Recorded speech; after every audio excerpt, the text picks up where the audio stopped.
இப்போ இன்றைக்கி நம்ம பார்க்க போகிறது என்னென்னா சுக்கு கடுங்காப்பி தான் பார்க்க போகிறோம்.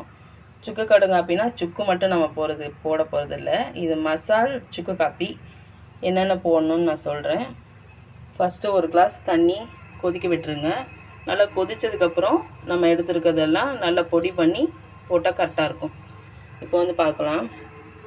இப்போ வந்து இதுக்கு தேவையான பொருள் வந்து நான் அரை டீஸ்பூன், இந்த ஸ்பூனில் அரை டீஸ்பூன் கொத்தமல்லி, பாதி சுக்கு, கொஞ்சமாக நம்ம லைட்டாக பெருவேரல் தொண்டுக்கு நம்ம சுக்கு, லைட்டாக பெருஞ்சீரகம் 2-3 எடுத்துக்கோங்க, ரொம்ப எடுக்க வேண்டியதில்லை. பெருஞ்சீரகம், சீரகம் அதே மாதிரி தான், ஒரு ஏலக்காய், மிளகு வந்து ஒரு 10 இல்லைன்னா ஒரு 8 எது எடுத்துக்கோங்க போதும். ஒரு கிளாஸுக்கு தான் நான் இப்போ போட்டு காட்டுறேன். சீனி வந்து நம்ம வந்து ஒரு கிளாஸ்க்கு வந்து 2 ஸ்பூன் போட்டோன்னா தான் அந்த இனிப்பு தன்மை, அந்த காரமாக உரப்பாக இருக்கிற